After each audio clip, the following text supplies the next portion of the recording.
Hello friends, I am Pragati and welcome back to my channel English Teaching Class. So friends, আগের ভিডিওতে আমি noun সম্বন্ধে আলোচনা করেছিলাম। তো আজকে আমরা জানব প্রোনাউন। তো চলো বেশি দেরি না করে শুরু করা যাক। তো প্রথম জানতে হবে প্রোনাউন কথার অর্থ। প্রোনাউন কথার অর্থ সর্বনাম, অর্থাৎ বাংলায় আমরা যাকে সর্বনাম বলে থাকি। তো এরপর জানব প্রোনাউনের ডেফিনেশন। তো দেখো, নাউনের পরিবর্তে যে ওয়ার্ড ব্যবহার করা হয় তাকেই কিন্তু আমরা প্রোনাউন বলবো। নাউনের পরিবর্তে যে ওয়ার্ড ব্যবহার করা হয় তাকেই আমরা প্রোনাউন বলবো। তো দেখো, প্রোনাউন এই কথাটার মধ্যেই কিন্তু দুটো ওয়ার্ড লুকিয়ে আছে, প্রো আর নাউন। তো প্রো কথার অর্থ পরিবর্তে, নাউন কথার অর্থ বিশেষ্য। তো তাহলে বিশেষ্যের পরিবর্তে যে ওয়ার্ড ইউজ করা হয় সেটাই হলো প্রোনাউন, তাই তো? তো এরপর দেখো প্রোনাউনের কিছু examples. He, she, they, you, I, we, my, our, her, him, his, this, that, who, what, whom, whose, etcetera. তো আরও অনেক প্রোনাউনের এক্সাম্পলস আছে, তো আমি এই কয়েকটাই দিলাম। তো এই গেল প্রোনাউনের ডেফিনেশন এবং প্রোনাউনের কিছু এক্সাম্পলস। তো এরপর আমরা দেখব কিভাবে প্রোনাউন ব্যবহার করা হয়। তো দেখো, আমি কয়েকটা সেন্টেন্স লিখেছি। Rina is a girl, Rina goes to school, Rina reads a book, Rina's father is a businessman, Rina's mother is a teacher. তো এই কটা সেন্টেন্সে কিন্তু আমি প্রত্যেকবারই রিনা রিনা রিনা ইউজ করেছি। তো সেন্টেন্সগুলো শুনতে কেমন একটা অড লাগছে, তাই না? তো বারবার রিনা ইউজ করায় সেন্টেন্সগুলো কেমন একটা বাজে শুনতে লাগছে। তো রিনা কিন্তু একটা নাউন, তাহলে এই রিনা বারবার এই নাউনটার ইউজ যাতে না করতে হয়, তাহলে আমাকে কি ইউজ করতে হবে? রিনার বদলে প্রোনাউন ইউজ করতে হবে। তো সেটাই দেখো কিভাবে আমরা প্রোনাউন ব্যবহার করেছি এই সেন্টেন্সগুলিতে। তো দেখো, Rina is a girl, she goes to school, she reads a book, her father is a businessman, her mother is a teacher. তো দেখো, আগেরটাতে বারবার রিনা রিনা ইউজ করেছিলাম। তো এবারে দেখো, জাস্ট প্রথমটাতেই রিনা ইউজ করেছি, তারপর শি, হার এগুলো ইউজ করেছি, তাহলে কিন্তু শুনতে বেশ ভালো লাগছে। তো অতটা বোরিং ভাবটা নেই। আগেরটাতে কেমন বারবার রিনা রিনা রিনা বাজে শুনতে লাগছিল, তাই তো? তো এইভাবে আমরা প্রোনাউন ইউজ করব। ওকে, তো এরপর আমরা জানবো প্রোনাউনের বিভিন্ন প্রকার প্রোনাউন। তো দেখো, প্রথমে আমি লিখেছি পার্সোনাল প্রোনাউন্স। পার্সোনাল প্রোনাউন্স, তো পার্সোনাল প্রোনাউন্স কোনগুলোকে বলে? তো দেখো, নাউনের পরিবর্তে আমরা যে প্রোনাউনগুলি ব্যবহার করি, প্রথমেই যেই প্রোনাউনগুলো আমাদের মনের মধ্যে আসে, নাউনের পরিবর্তে প্রথমেই যে প্রোনাউনগুলো আমাদের মনের মধ্যে আসে, তো সেগুলোই হলো পার্সোনাল প্রোনাউন্স। তো কি কি দেখো, I, you, she, he, it, they, we, etcetera. তো নাউনের পরিবর্তে কোনো প্রোনাউন ব্যবহার করতে গেলে কিন্তু এই প্রোনাউনগুলি কিন্তু আমাদের মাথায় আগে আসে। তো এগুলোই হলো পার্সোনাল প্রোনাউন্স। তো এক্সাম্পল দেখো, আই হ্যাভ আ বুক, আমার একটি বই আছে।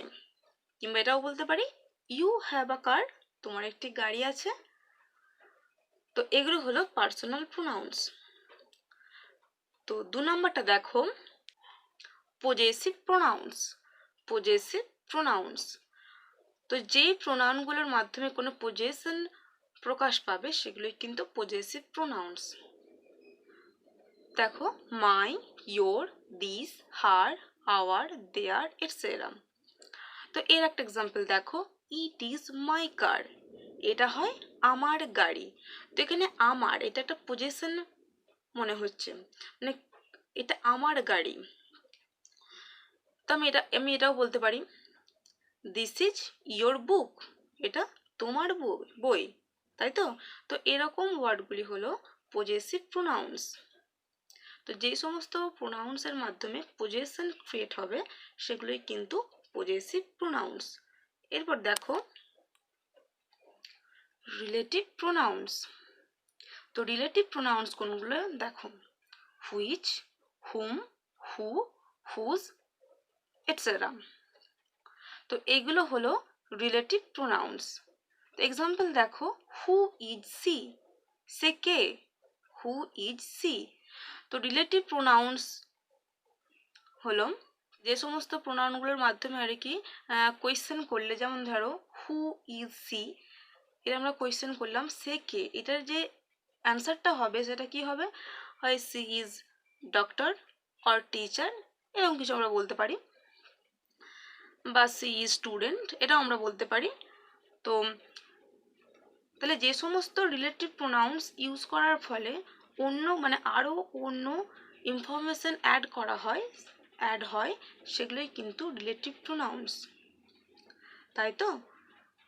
তো রিলেটিভ প্রোনাউন্স তাহলে কি, আর একবার বলি দেখো, যে ওয়ার্ডগুলি দ্বারা কোয়েশ্চেন করলে কোনো নতুন কিছু ইনফরমেশন পাওয়া যায় সেগুলোই কিন্তু রিলেটিভ প্রোনাউন্স।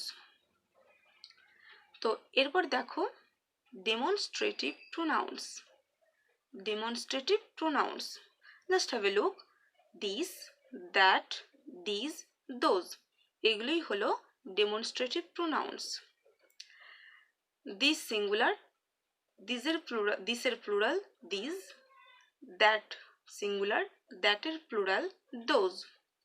তো ডেমনস্ট্রেটিভ প্রোনাউন্স হলো যেই প্রোনাউনগুলিকে স্পেসিফিক্যালি বলা হয়, অর্থাৎ স্পেসিফিক কোনো প্রোনাউনকে কিন্তু আমরা ডেমনস্ট্রেটিভ প্রোনাউন্স বলবো।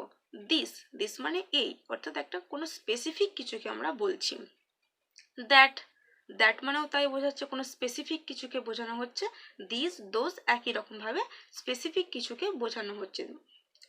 তো এদের কিছু এক্সাম্পল দেখো, দিস ইজ আ পেন, এই হয় একটি পেন, বা এটি হয় একটি পেন। তো দেখো স্পেসিফিকভাবে বলে দেওয়া হচ্ছে এটি একটি পেন, বা আমি এটা বলতে পারি দ্যাট ইজ আ পেন, ওই হয় একটি পেন। তো এটাও কিন্তু আমরা স্পেসিফিকভাবে বলে দিচ্ছি, তাই তো। তো এরকম স্পেসিফিক্যালি যদি কিছু বলে দেওয়া হয়, তো যে সমস্ত প্রোনাউনগুলিকে স্পেসিফিকভাবে বলে দেওয়া হবে সেই প্রোনাউনগুলি কিন্তু ডেমনস্ট্রেটিভ প্রোনাউন্স, তাই তো। তো এরপর দেখো ইন্টারোগেটিভ প্রোনাউন্স। তো interrogative pronouns who, which, what, where, how. তো তোমাদের মানে কোয়েশ্চেন আসতেই পারে যে রিলেটিভ প্রোনাউন্সে তো হুইচ ছিল, হু ছিল, এখানেও আছে। হ্যাঁ, রিলেটিভ প্রোনাউন্সের ছিল, কিন্তু ইন্টারোগেটিভ প্রোনাউন্স হলো প্রত্যেকটা ডব্লিউএইচ ওয়ার্ডই কিন্তু ইন্টারোগেটিভ প্রোনাউন্স, আর প্রত্যেক ডব্লিউএইচ ওয়ার্ড কিন্তু রিলেটিভ প্রোনাউন্স নয়। এই জিনিসটা মাথায় রাখতে হবে, প্রত্যেকটা ডব্লিউএইচ ওয়ার্ডই রিলেটিভ প্রোনাউন্স নয়, প্রত্যেকটা ডব্লিউএইচ ওয়ার্ড ইন্টারোগেটিভ প্রোনাউন্স, ঠিক আছে। তো এরপর আছে reciprocal pronouns. Reciprocal pronouns, reciprocal pronouns দুটোই আছে, each other and one another. Each other and one another, এই দুটোই কিন্তু রেসিপ্রোকাল প্রোনাউন্স। তো এক্সাম্পল দেখো, they are made for each other, they are made for each other. Next দেখো indefinite pronouns. Indefinite pronouns, তো indefinite pronouns কোনগুলো, all, some, few, nobody, both, several. তো এই ওয়ার্ডগুলির মাধ্যমে বা এই প্রোনাউনগুলির মাধ্যমে কিন্তু কোনো স্পেসিফিকভাবে কিছুকে বোঝানো হচ্ছে না, স্পেসিফিকভাবে কোনো কিছুকে বোঝানো হচ্ছে না। তো যেই প্রোনাউনগুলি নন স্পেসিফিক কোনো কিছুকে বোঝানো হয় সেগুলোই কিন্তু ইনডেফিনাইট প্রোনাউন্স। অল মানে তো সবাই, তো এখানে স্পেসিফিক কাউকে কিন্তু বলা হচ্ছে না। সাম মানে কিছু, এটাতেও তাই কোনো স্পেসিফিক কাউকে বলা হচ্ছে না। তো এক্সাম্পল দেখো, somebody must have seen her। তো এখানে একটা জিনিস মাথায় রাখবেন, indefinite pronouns are demonstrative pronouns কিন্তু মানে একে অপরের অপোজিট, দুটোই কিন্তু পুরোপুরি আলাদা। ডেমনস্ট্রেটিভ প্রোনাউন্সে স্পেসিফিক কোনো কিছুকে বোঝানো হয়, আর ইনডেফিনাইট প্রোনাউন্সে নন স্পেসিফিক কোনো কিছুকে বোঝানো হয়। ওকে, তো এরপর দেখো রিফ্লেক্সিভ প্রোনাউন্স। রিফ্লেক্সিভ প্রোনাউন্স, তো রিফ্লেক্সিভ প্রোনাউন্স কোনগুলো? Myself, itself, yourself, himself. তো তাহলে বুঝতে পারছো, তাহলে রিফ্লেক্সিভ প্রোনাউন্স কিন্তু প্রত্যেকটা প্রোনাউনের শেষে সেলফ যোগ করা আছে, তাই তো? তাহলে সেলফ যোগ করা ওয়ার্ডগুলোই কিন্তু রিফ্লেক্সিভ প্রোনাউন্স। তাহলে রিফ্লেক্সিভ প্রোনাউন্স তো খুব সোজা। তো এক্সাম্পল দেখো, I have done this work myself. আমি এই কাজটি করেছি নিজে, মানে আমি নিজেই এই কাজটি করেছি। তো কখন আমরা এরকম মাইসেলফ, ইটসেলফ, ইয়োরসেলফ ইউজ করি? যখন কোনো কিছুকে জোর দেওয়া হয়।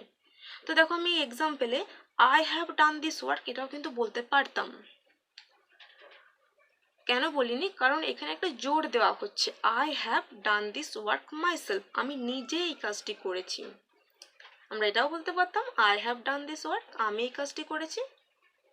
কিন্তু যাতে আমরা সেন্টেন্সটাকে জোর দিতে পারি তাই আমরা কি বললাম, I have done this work myself, আমি নিজে এই কাজটি করেছি। তো বন্ধুরা, আই হোপ তোমরা প্রোনাউন বুঝতে পেরেছ, কোনো কিছু প্রবলেম হয়নি। তো যদি ভিডিওটা ভালো লাগে তো অবশ্যই একটা লাইক করো এবং সাবস্ক্রাইব করো। তো আবার দেখা হচ্ছে পরের ভিডিওতে অন্য একটা টপিক নিয়ে। ততক্ষণ পর্যন্ত সুস্থ থাকুন।